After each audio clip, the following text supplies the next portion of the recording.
On revient passager niveau ce dimanche 15 novembre. On est en deuil, 3 jours de deuil après les attentats à Paris, vendredi dernier, le 13. Avec nous, deux représentants de la liste Union populaire républicaine Île-de-France. Suite aux attentats à Paris, un certain nombre plusieurs partis ont annoncé que leur campagne pour les régionales allait être suspendue. Mais vous, dans un communiqué, vous dites que l'UPR exprime son horreur devant les massacres de Paris, mais maintient son agenda de campagne électorale en refusant de céder à la psychose ambiante. C'est exact.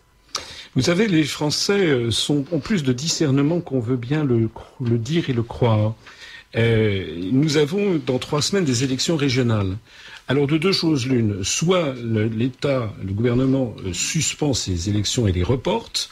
Si j'ai bien compris, en termes constitutionnels, c'est quasiment impossible, sauf à ce que M. François Hollande prenne les pleins pouvoirs au nom de l'article 16 de la Constitution. Soit il maintient ces élections. Ces élections sont dans 3 semaines. Nous ne comprenons pas pourquoi on devrait suspendre la campagne électorale. Ça reviendrait à donner plein pouvoir, en fait, au gouvernement actuel, avec une propagande d'État sur ces élections. Nous, normalement, on continue la campagne, voilà. D'ailleurs, pourquoi s'interrompre de la campagne électorale et pourquoi pas à ce moment-là fermer tous les théâtres, tous les cinémas, voilà. Il faut savoir ce que l'on veut. Il y a une espèce d'intimidation qui a été faite sur cette question. Nous refusons de céder à l'intimidation. Et je dirais même, d'ailleurs, que c'est en continuant avec normalement le fil des événements de façon démocratique que nous répondrons de la meilleure façon à tous ceux qui veulent supprimer la démocratie en France et à tous ceux qui veulent intimider les Français. Si on commence à suspendre la campagne électorale, on concède une victoire en fait aux terroristes. Mais au même temps, on est en état d'urgence. Est-ce que c'est compatible ou pas avec la tenue d'élections dans un état d'urgence? C'est ce que deux droits sont donc il faut lever l'état d'urgence. Voilà, c'est ce que je vous disais. D'ailleurs, nous on trouve que cette proclamation de l'état d'urgence, elle est quand même bien. Écoutez, on a le sentiment que le gouvernement, encore une fois, a été complètement pris de court et ne sait pas quoi faire. Monsieur Hollande, dans un premier temps, on nous a dit état d'urgence sur tout le territoire national et la Corse. C'est quand même beaucoup. Il faut remonter à la guerre d'Algérie pour avoir ça. Bon, a priori, l'état d'urgence aurait pu se justifier, par exemple, dans la région Île-de-France. Lorsqu'il y avait eu les émeutes en 2005 de banlieue, il y avait eu 25 départements qui avaient été placés en état d'urgence. C'était sous Jacques Chirac, c'était il y a 10 ans. Il n'y avait pas eu l'ensemble du territoire de la République qui avait été placé en état d'urgence. Monsieur Hollande et son gouvernement se sont réunis le soir. Ils ont dit qu'ils allaient fermer les frontières. Et puis alors 2 heures après, ils ont dit non, en fait, on peut pas fermer les frontières. Oui, parce que il y a plus. Mais surtout, il y a plus rien. Comment voulez-vous fermer les frontières quand il n'y a plus rien? Par exemple, la frontière avec la Belgique, tout a été retiré, il n'y a plus personne. Donc, le temps de mettre en place des contrôles, eh bien, les éventuels terroristes seraient repartis en Belgique. D'ailleurs, justement, il paraît qu'il y en a certains qui venaient de Belgique. Donc, ça montre que le gouvernement ne sait absolument pas quoi faire. Et ce qui est à craindre, c'est que, encore une fois, on fasse une espèce de grand-messe médiatique pour intimider les Français. Pour soutenir le gouvernement, alors que M. Hollande et M. Valls portent une responsabilité écrasante dans ces événements, et deuxièmement, qu'on aille encore une fois tirer des conclusions qu'il faut brider les libertés publiques des Français. Voilà. Toutes les mesures qui ont été prises pour les attentats antérieurs, notamment, par exemple, pour les attentats du mois de janvier dernier. On a renforcé les mesures de sécurité. Maintenant, il y a des caméras de surveillance partout. Maintenant, on peut avoir accès à toutes les conversations, etc. On va dans une société policière. L'expérience vient de montrer que ça ne sert à rien. Voilà. Donc, on va avoir encore une fois des mesures policières qui vont être prises qui ne serviront certainement pas à grand-chose. Les causes de ces affaires doivent être recherchées ailleurs. J'espère qu'on va pouvoir en parler. Bien que le thème principal, c'est les élections régionales, Monsieur Asselineau, et votre programme, vos propositions aux électeurs, parce que apparemment, on ne parle pas beaucoup de programmes, et c'est dommage. On revient passager niveau ce dimanche 15 novembre. On est en deuil, 3 jours de deuil après les attentats à Paris, vendredi dernier, le 13. Avec nous, deux représentants de la liste Union populaire républicaine Île-de-France. Alors, Monsieur Asselineau, une liste ni de gauche ni de droite, et ça n'empêche qu'il y a un certain nombre de références au programme du Conseil national de résistance. Oui, l'UPR, c'est un mouvement qui est peu connu, en tout cas dans les grands médias, parce que les très grands médias du pays refusent de nous inviter depuis la création de ce mouvement il y a 8 ans et demi. Bon, nous faisons l'objet d'un véritable ostracisme, d'un blacklisting. Et pourquoi cela? Parce que nous expliquons aux Français que la situation de la France est extrêmement grave et que nous ne pourrons commencer à redresser notre pays qu'à une triple condition. Nous devons sortir de l'Union européenne, de l'euro et de l'OTAN.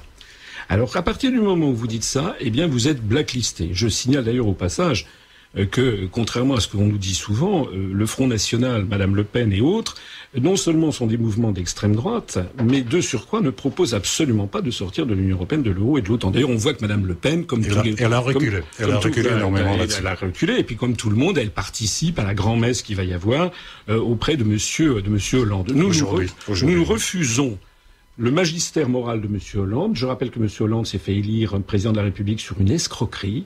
Il s'est fait élire sur un programme en disant « Mon adversaire, c'est la finance ». Après, il nomme M. Macron, venu de la banque, ministre des Finances. Il fait un programme qui est exactement le contraire de celui pour lequel il s'est fait élire. Et je signale, je voudrais quand même insister sur l'écrasante responsabilité de M. Hollande, de M. Valls, et aussi d'ailleurs de ses prédécesseurs, M. Sarkozy, dans la situation internationale dans laquelle nous sommes. Parce que non d'une pipe... moi, je suis, comme tout le monde, extrêmement bouleversé par les attentats qui ont eu lieu, d'autant plus que j'habite à quelques centaines de mètres de là, que j'ai tout entendu. Mais, il faut quand même bien voir que personne en France ne s'émeut du fait que les gens tiennent des réunions de campagne lorsqu'au même moment, nous avons nos soldats ou les soldats de l'OTAN qui bombardent les populations civiles en Libye ou en Syrie et qui font des dizaines de milliers de morts. Le brillant résultat de ces opérations, c'est que nous avons, en participant à ces guerres illégales menées par l'OTAN, en Syrie par exemple ou en Libye, nous avons déstabilisé le Moyen-Orient à la demande de Washington et que tout ceci provoque des flux considérables justement de migrants. Parmi lesquels, semble-t-il, on apprend maintenant qu'il y aurait un certain nombre de gens qui se seraient infiltrés. C'est pas encore prouvé que ce fameux passeport syrien soit effectivement... c'est pas en faux, s'il n'a pas été volé, ça, on le sait pas. On sait de toute façon, si vous voulez, il y a une curieuse tendance à trouver des papiers d'identité systématiquement à chaque fois qu'il y a des attentats. C'est assez curieux. On ne peut pas dire, ce qui semble en tout cas réel, c'est qu'il y aurait, d'après les services de renseignement, moi j'ai vu ça circuler dans la presse, il y aurait plusieurs milliers de personnes qui appartiendraient à ce pseudo-État islamique qui se seraient infiltrés parmi les migrants. Alors, il y a encore 15 jours, M. Hollande nous disait que c'était très bien et qu'il fallait accueillir tout ça, et puis maintenant il voulait fermer les frontières. Madame Merkel a fait également un virage à 180 degrés. Qu'est-ce que c'est que ces dirigeants qui n'ont aucune conscience, qui n'ont aucune vision stratégique de long terme sur ce que c'est que la protection des populations? Monsieur Asselineau, on va parler maintenant des régionales, parce qu'on est là pour ça aussi, le 6 et le 13 décembre. Alors, les enjeux de ces régionales, mais Monsieur Lecoq, justement, au niveau du Val-de-Marne, on ne peut pas isoler le Val-de-Marne des autres départements, bien entendu. On a eu les élections départementales, maintenant on a les élections régionales. Quels sont les enjeux pour le 94 ? Disons qu'au niveau du Val-de-Marne en particulier, les problèmes que rencontrent les usagers au quotidien sont notamment les problèmes de transport. En Ile-de-France, les choses sont devenues extrêmement compliquées pour les gens qui notamment fréquentent la ligne A du RER, dont on voit les conditions se dégrader, les problèmes d'horaire en permanence se remanier, où on n'est plus jamais certain d'arriver à l'heure chez son médecin, à l'heure au boulot, etc. Ce genre de choses. Donc ça, il y a un vrai problème de transport qui ne fait que se détériorer sur cette ligne A du RER, qui est l'une des plus fréquentées, je crois, de l'Île-de-France. Les autres aspects sont, au-delà du transport, sont aussi les aspects qui touchent à la pollution, notamment, avec tout le plan routier tel qu'il est organisé. Surtout en sachant qu'est-ce que c'est là, 86, qui est embouteillé du matin au soir, pratiquement. Tout à fait. Avec notamment le poids, c'est le cas de le dire, le poids des poids lourds. Sur la Transilienne ou sur les autoroutes qui sont autour de Paris, il y a une noria continuelle de poids lourds qui transportent des marchandises depuis le Portugal jusqu'à la Pologne, depuis l'Angleterre jusqu'à l'Italie, etc. Donc la France est devenue, par sa géographie, est un petit peu le carrefour. Alors ça pose quand même un problème, ces questions, parce que il y a derrière un modèle économique sous-jacent. On ne peut pas, si vous voulez, le gouvernement va organiser la COP 21, tout le monde ne parle plus que de ça, donc on se bat contre les émissions de gaz à effet de serre, contre les émissions de dioxyde de soufre, de dioxyde de carbone, ça c'est très bien, mais on n'en prend pas, on ne voit pas les origines. C'est comme pour l'affaire des attentats. On se plaint des causes, on se plaint des conséquences, on ne s'intéresse pas aux causes. Bon, il y a un modèle économique sous-jacent qui est cette espèce de frénésie d'aller fabriquer à l'autre bout de l'Europe ou à l'autre bout du monde toutes les productions que l'on va consommer. Alors nous, comme le disait Michel Lecoq, qui est tête de liste dans le Val-de-Marne, nous, on va pas faire des choses extraordinairement originales par rapport à un certain nombre d'autres listes, parce que globalement, tous les partis veulent améliorer les transports en commun et veulent réduire la pollution de l'air. Nous, ce que nous voulons, c'est mettre le paquet d'abord sur les services publics. C'est conforme à notre programme national. Vous avez rappelé qu'il s'inspire de celui du Conseil national de la résistance. Donc, en particulier, nous voulons refuser la privatisation qui est programmée des trains express régionaux. Ça devait être privatisé en 2017, ça sera peut-être maintenant en 2019. Nous, on est absolument contre. On veut, en contraire, que la SNCF reste un établissement nationalisé. Et d'ailleurs, nous voulons l'inscrire dans la Constitution, comme un certain nombre de grands services publics, EDF, GDF, etc. Deuxièmement, nous voulons, s'agissant des transports, routiers, on veut avoir recours au peuple en demandant aux franciliens, aux électeurs franciliens, qu'est-ce qu'ils veulent, par exemple, pour limiter la pollution de l'air. Est-ce qu'ils sont d'accord, par exemple, pour la circulation alternée, vous savez, lorsqu'il y a des pics de pollution? Est-ce qu'ils veulent, au contraire, avoir une écotaxe? Est-ce qu'ils veulent qu'on institue une taxe pour entrer dans Paris? On veut, dans certains grands sujets de cette nature, demander aux électeurs ce qu'ils veulent par le système du référendum. On veut également un référendum sur le Grand Paris, sur les différents projets de Grand Paris, et éventuellement sur le projet de Jeux Olympiques. Parce que il faut quand même demander aux populations, par exemple les Jeux Olympiques c'est très bien, mais ça va avoir des coûts, ça va avoir des travaux pendant 4 ou 5 ans, des coûts énormes, ça se traduira ensuite par une augmentation des impôts locaux. On veut demander aux populations s'ils sont d'accord ou pas d'accord. Justement, sur les coûts, parlons un peu finances, parce que les dotations de l'État sont réduites systématiquement. Apparemment, le gouvernement, l'élection oblige à repousser ça 2017 ou 2016. Alors, comment mener un certain nombre de programmes et développer un certain nombre de choses sans finances? C'est une excellente question que vous posez. Et là encore, nous sommes obligés d'expliquer aux électeurs d'où viennent ces coupes sombres. C'est la Commission européenne et la Banque centrale européenne qui, prétendument pour maintenir la viabilité de l'euro, ont demandé au gouvernement de couper pour 50 milliards d'euros dans le budget de l'État. Voilà. Et donc, une des conséquences, c'est que la baisse de la dotation globale de fonctionnement aux collectivités territoriales a été décidée. Moins 30%, c'est énorme, moins 30%. Pas seulement pour les régions, mais aussi pour les petites communes. Moins 30%. Ça va économiser 3,5 milliards d'euros au total. Donc ça veut dire que c'est un début. Et à terme, peut-être, il y aura la suppression peut-être définitive de la dotation de l'État. Et je voudrais signaler aux auditeurs qui ne le savent sans doute pas, parce que tout est fait pour le leur cacher, que notre participation à la construction européenne nous coûte des sommes folles. Il ne faut pas croire les gens. Il y a beaucoup de gens qui pensent que l'Union européenne nous donne de l'argent. Elle donne aussi de l'argent. Ah oui, elle donne des subventions. Des subventions. Oui, mais d'où viennent les subventions ça vient européennes? des impôts des citoyens européens. En réalité, il faut que les auditeurs comprennent que chaque année, la France verse à peu près 23 milliards d'euros à la Commission européenne. Et la Commission européenne nous restitue, avec le drapeau bleu aux étoiles d'or, aux agriculteurs, sur les fonds du FEDER, aux régions, aux chercheurs, etc., nous restitue en gros 14 milliards d'euros. Ça veut dire qu'on se fait plumer de 9 milliards d'euros chaque année. Vous voyez, vous comparez ça aux 3,5 milliards d'euros d'économie pour les collectivités territoriales, vous vous rendez compte que si, comme nous le proposons, on sort de l'Union européenne, on récupérera immédiatement 9 milliards d'euros et on pourra continuer d'ailleurs à verser des subventions aux collectivités territoriales ou aux agriculteurs, par exemple. Alors, à propos justement de financement ou pas, question, parce que la région a un certain nombre de responsabilités, ça concerne l'enseignement. Alors, des gros problèmes au niveau des lycées. Par exemple, ici, dans le 94, tous les ans, il y a SOS Rentrée lancé par le Conseil général. Au Conseil, maintenant ça a changé de nom. Il faut pouvoir aussi relancer ou actualiser la rénovation de lycées, surtout dans des zones qui sont particulièrement défavorisées. Et puis, ça fait partie du programme à la fois Val-de-Marnais mais régional, bien entendu. Oui, effectivement, nous on veut mettre le paquet sur la rénovation parce qu'on travaille bien que dans des lycées qui sont bien, qui sont propres.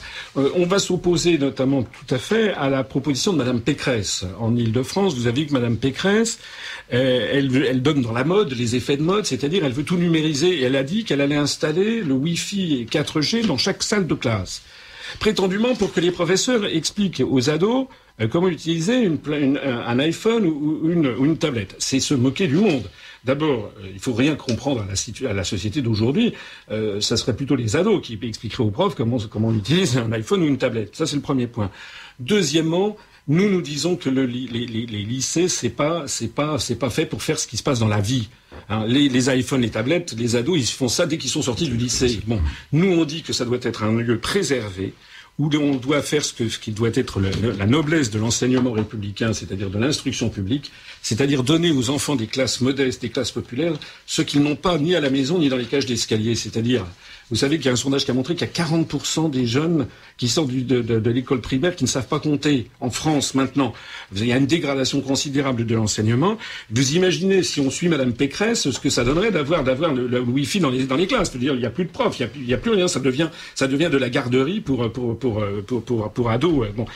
Alors, ça ne veut pas dire, bien entendu, qu'on est contre Internet. Notre site Internet, upr.fr, qui est actuellement, selon les jours, le premier ou le deuxième site politique le plus consulté de France, selon les statistiques, eh bien, c'est grâce à ce site upr.fr que nous nous sommes développés considérablement et que nous avons maintenant... Donc, c'est un outil sans plus. Alors, c'est très bien Internet, mais nous, on dit... Il faut préserver les lycées. Les lycées, c'est là où on doit apprendre les choses. Et par ailleurs, dans notre programme également, il y a la volonté de développer les activités périscolaires pour emmener les adolescents visiter les grands lieux du patrimoine de la France, que ce soit d'ailleurs en région Île-de-France ou dans d'autres régions, parce qu'il y a un beau proverbe africain qu'il faut toujours rappeler, qui dit « Si tu ne sais pas où tu vas, regarde d'où tu viens ». Or, actuellement, le problème du peuple français, c'est qu'il ne sait plus où il va. Il est dirigé par de mauvais bergers qui ne savent même pas eux-mêmes d'où ils viennent. Alors, tout à l'heure, on a parlé de services publics. Entre autres propositions, récupérer la gestion de l'eau dans les communes. Ça fait partie des scandales qu'on a du mal à comprendre. L'eau, c'est un bien commun, non? Comme la santé, d'ailleurs. Voilà, donc nous sommes, encore une fois, nous sommes un mouvement, j'ai oublié de le préciser tout à l'heure, le ministère de l'Intérieur nous a classés dans les listes diverses, donc ni à droite ni à gauche. D'ailleurs, à l'UPR, il y a des gens qui viennent de tous les horizons, qui viennent de droite, du centre, de gauche. Ça veut dire au passage que vouloir sortir de l'Union européenne, de l'euro et de l'OTAN, ça n'a rien à voir avec des idées de droite ou d'extrême droite, comme les grands médias veulent nous le faire croire. Au contraire même, nous avons des idées qui, à de nombreux égards, nous rapprocheraient plutôt d'idées de gauche. En particulier, nous nous inspirons du programme du Conseil national de la résistance et nous voulons redonner aux Français de vrais services publics. Nous sommes parfaitement contre, notamment, tout ce qui est système de délégation de services publics pour l'eau. Et donc, ça ne dépend pas de la région, mais si nous sommes élus à la région, on développera un service qui conseillera à toutes les communes, par exemple, qui auraient fait de la délégation à des gestionnaires privés de l'eau, on leur conseillera un mode pour revenir à une gestion municipale de l'eau. Mais ça, on pourrait parler aussi des PPP. Alors, notre hexagone ou pentagone, je ne sais pas comment appeler, Place Ballard, ça c'est encore... Oui. Oui, c'est évidemment. Mais là, vous êtes écoutez, je vais vous donner un bulletin d'adhésion à l'UPR. Nous sommes contre les PPP. Il y a l'expérience. On n'est pas forcément contre sur tous les sujets. Il peut peut-être y avoir quelques cas où on en a besoin. Pour les auditeurs, je ne sais pas s'ils savent ce que c'est. Ce sont les partenariats publics-privés. Ça part du principe que l'État n'aurait plus d'argent. Et que donc il faudrait avoir recours au privé qui ferait les travaux, par exemple, qui construirait un grand bâtiment et qui après facturerait pendant des décennies des loyers très très importants à l'État. C'est se moquer du monde. Nous, on trouve que pour l'argent, vous savez comment on peut retrouver de l'argent? Eh ben c'est très simple. Il suffit déjà, si on sort de l'Union européenne, on va mettre un terme à la libre circulation des mouvements de capitaux et on pourra enfin taxer les grandes entreprises qui organisent leur optimisation fiscale, comme on dit. On va pas citer des noms d'entreprises qui sont dans le CAC 40, mais c'est notre affaire.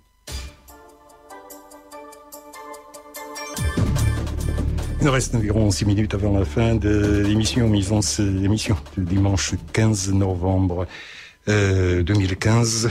Une date que, je rappelle, on est en deuil. 3 jours de deuil.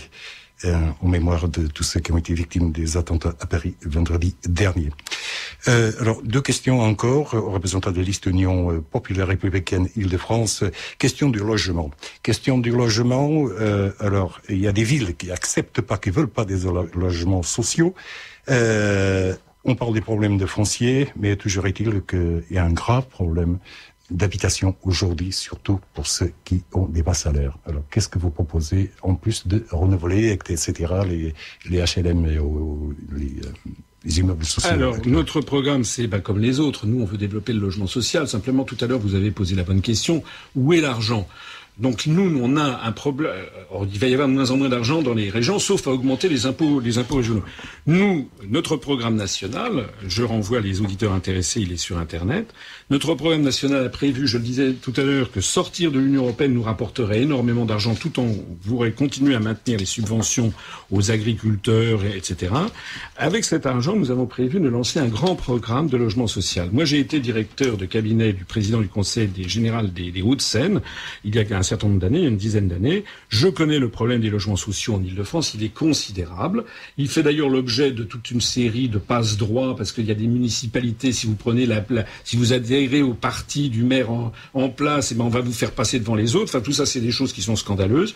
Nous, on veut assurer une parfaite transparence des attributions de logements sociaux. Donc, centralisé, d'une façon centralisée. Au niveau, en tout cas, de la région ou du département, on veut assurer une parfaite transparence, et puis on veut que l'État fasse son devoir en mettant beaucoup plus d'argent sur le logement social, avec des logements de style haute qualité environnementale, pour essayer par ailleurs de réduire tout ce qui est pollution, notamment avec les émissions de gaz à effet de serre. Mais tout ceci, ça nécessite de l'argent, et l'argent, il faut le prendre là où on ne le prend pas, c'est-à-dire dans les dotations les subventions que l'on verse à l'Union européenne, qui vont ensuite d'ailleurs financer l'Ukraine, le gouvernement ukrainien qui a des alliances avec des néo-nazis. Mais monsieur Asselineau, le problème, c'est que pour le moment, la France est dans l'Union européenne. Il y a besoin de logement. Dans notre programme régional, nous on dit qu'on essaiera de mettre le paquet sur le logement. Mais comme vous l'avez dit vous-même, l'État va diminuer considérablement les dotations globales de fonctionnement. Vous savez, nous on est un mouvement qui dit la vérité aux électeurs. Parce que sinon, vous avez des listes qui disent on va créer des emplois. Mais nous, on dit on peut pas créer d'emplois sauf des emplois factices. Pourquoi ? Parce que l'emploi, ça se crée avec le taux d'intérêt sur la monnaie, la taux de change externe de la monnaie, le budget de l'État. Or, tout ceci est décidé à Francfort ou à Bruxelles. Nous sommes complètement ligotés. C'est pour ça que lorsque les Français votent pour la droite ou pour la gauche, ils ont en fait, au bout du compte, la même politique. Parce qu'en fait, toutes les grandes décisions sont prises désormais à l'étranger, à Bruxelles, à Francfort ou à Washington. Même le budget de la nation, il faut qu'il soit visé par Bruxelles. Voilà. Dernière question. Alors, on parle d'élections régionales. Mais de quelle région parle-t-on ?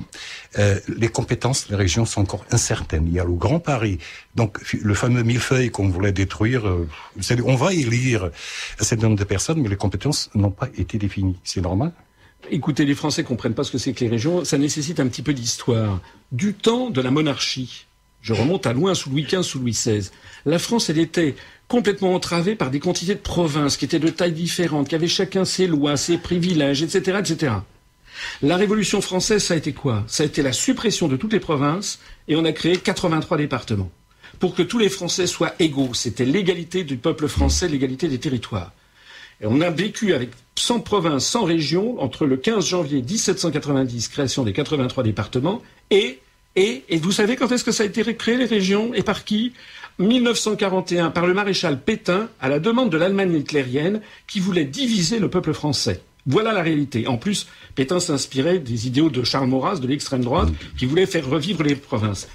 Actuellement, la politique du gouvernement, c'est d'ailleurs celle de M. Sarkozy comme celle de M. Hollande, elle consiste à donner de plus en plus de pouvoir à ces régions. Les Français ne l'ont pas demandé, ils ne comprennent pas. D'ailleurs, maintenant, vous avez vu, on a restructuré les régions.